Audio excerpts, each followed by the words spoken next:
Hello my beautiful people, তোমরা কেমন আছো? Basically it's my first blog. আমি ওরকমভাবে কোনো দিন ব্লগ করিনি। যাই হোক, আজকে এই দিনে ব্লগ চালু করার কারণ হচ্ছে আজকে খুব বৃষ্টি হয়েছে। বৃষ্টি আমার খুব পছন্দের। বৃষ্টি হলে যে একটু বৃষ্টি হলে যে সোঁদা মাটির গন্ধটা, ওটা জাস্ট আমার খুব ফেভারিট।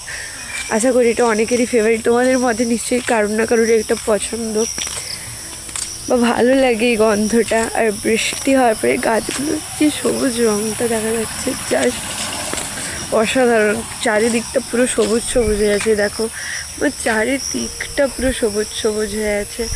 আর তোমরা ভেবো না আমার মুখটা কেন ফোলা ফোলা, আসলে আমার অ্যালার্জির কারণে আমার মুখগুলো ফুলে গেছে। চোখের নিচ, চোখের উপরে সব এরকম লাগছে, মুখে গোটা পেরিয়ে গেছে। নেগলেক্ট করো ব্যাপারটাকে। যাই হোক, আর কি বলবো, তোমাদের সেদিকে বৃষ্টি হয়েছে? বৃষ্টি হয়ে থাকলে প্লিজ নিচে কমেন্টে জানাও কত বৃষ্টি হয়েছে। আর তোমরা বৃষ্টির দিনে কী কী খেলে জানাতে ভুলবে না কিন্তু।